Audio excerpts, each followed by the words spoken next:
بس رش بڑا تھا. میں یہ نہیں بتاتا کتنے تھے، نہ یہ نہیں بتاتا. ہاں ایک بات بتاتا ہوں، پہلے شام کی عام عورتیں آئیں، عام عورتیں جو شام کی تھی نا، شام میں رہنے والی پہلے وہ آئیں. یزید کو بتایا گیا وہ شام کی عورتیں آ گئی ہیں، مظفر انہیں چھتوں پہ بٹھا دیا. اس نے کہا نہیں نہیں نہیں، انہیں تو نہیں آتا، جو میں چاہتا ہوں وہ یہ کام نہیں کر سکتے. پوچھا گیا پھر کیا کریں؟ ٹھیک ہے نہیں، 10,000 فاحشہ عورتیں لاؤ. میں لفظ لکھے ہیں مقتل میں، پڑھوں گا نہیں. پوچھا گیا کیوں؟ لعین کہنے لگا مجھے وہ عورتیں چاہیے جو ہاتھ سے پتھر بھی ماریں، منہ سے بھی کچھ کہیں. پھر شہزادی کے لیے دروازہ کھلا تو شہزادی نے پیر اٹھایا بازار میں رکھنے کے لیے. آپ مرد ہیں، آپ مجھے بتائیں جب پیر اٹھ جائے، اٹھا ہوا پیر زمین پہ آنے میں کتنی دیر لگتی؟ ادھر اٹھا ادھر رکھ دیا. مولا کے ذکر میں ہوں اور قسم کھانے کی ضرورت نہیں، ممبر پہ کھڑا ہونا حلف ہے. بتاؤں رش کتنا تھا؟ علی کی بیٹی کا اٹھا ہوا پیر زمین پر آنے سے پہلے دمشق میں 15 اذانیں ہو گئی تھی. پھر شہزادی بازار میں آئی، سیدہ بازار سے گزری، پھر دربار میں. اور پھر آج آپ جائیں، جو گئے ہیں وہ جانتے ہیں 12-13 منٹ کا رستہ ہے، آہستہ بھی چل کے جائیں. 3 دن لگ گئے علی کی بیٹی کو اس بازار سے گزرتے گزرتے. جب بازار کے دروازے پہ پہنچی تو سیدہ رک گئی. مولا سجاد نے فرمایا پھوپھی اماں میں جانتا ہوں آپ تھکی تو نہیں ہیں، یقیناً کوئی مصلحت ہے، لیکن مجھے بھی بتا دیں کیا مصلحت ہے. سامنے ایک قدم پہ تو منزل آ گئی، یہیں آپ نے خطبہ پڑھنا ہے، میرے بابا کی فتح کا اعلان ہو جانا ہے. شہزادی فرمانے لگی سجاد کسی کا انتظار ہے، چھوڑ رہا ہوں ممبر، کسی کا انتظار ہے. پھوپھی اماں کس کا؟ فرمایا 21 رمضان کی رات جب بابا نے مجھے اپنے حجرے میں بلایا تھا تو مجھ سے کہا تھا بیٹی قرآن پڑھو. میں نے قرآن پڑھنا شروع کیا، 3 آیتوں پہ بابا نے مجھے روک دیا اور خود دھاڑے مار کے روئے. میں نے پوچھا بابا پہلے حکم دیا پڑھنے کو اب روک دیا؟ فرمایا بس اب یقین ہو گیا تو یزید کے دربار میں خطبے پڑھ لے گی. تو میں نے کہا بابا میں یزید کے دربار میں خطبے پڑھوں گی؟ جی بیٹا خطبہ میری ولایت کے لیے پڑھنا پڑے.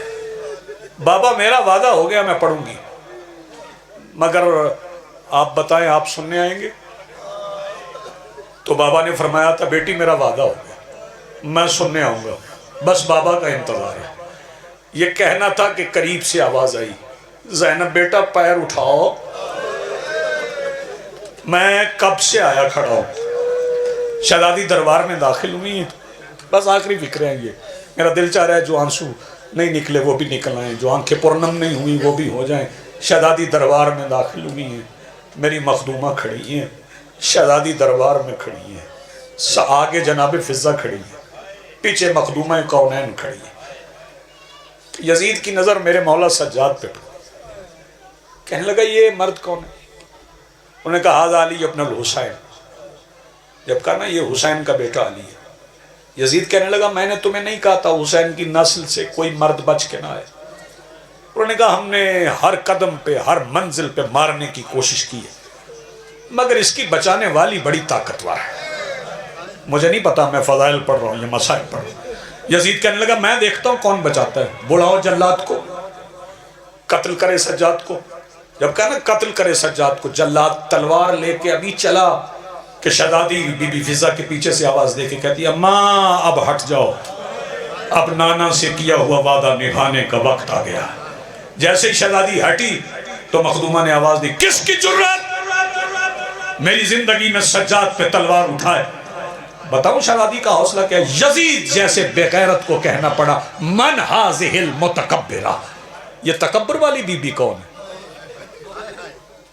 اور نوجوانوں یہ فکرہ یاد رکھنا، 9 بھائیوں کے جنازے جس کا غرور نہ چھین سکے اسے سیدہ زینب کہتے ہیں.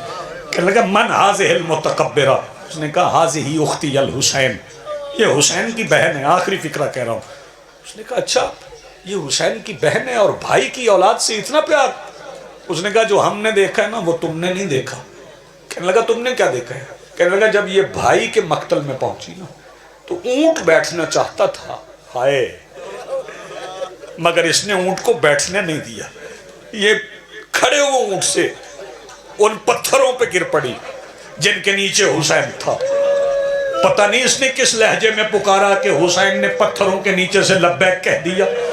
ہائے ہم نے سمجھا یہاں تو بھائی کا جنازہ ہے اور اپنے آپ کو کھڑے ہوئے اونٹ سے گرا رہی ہے، آگے تو اس کے بیٹوں کے جنازے ہیں، جو بھائی کے جنازے پہ اتنا روئی ہے بیٹوں کے جنازے پہ کتنا روئے گی۔ کہتا میں نے سپاہی اس کے ناکے کے گرد مقرر کر دیے کہ اب ناکا بیٹھے نہ، ناکا روکے نہ، لیکن مجال تو نہیں تھی، حیوان اس کا کہنا مانتے تھے، وہ جہاں چاہتی حیوان روک لیتی۔ کہتا یزید اس وقت میری فوج رونے لگی جب یہ دو بیٹوں کے جنازوں کے درمیان سے چپ کر کے گزر گئے۔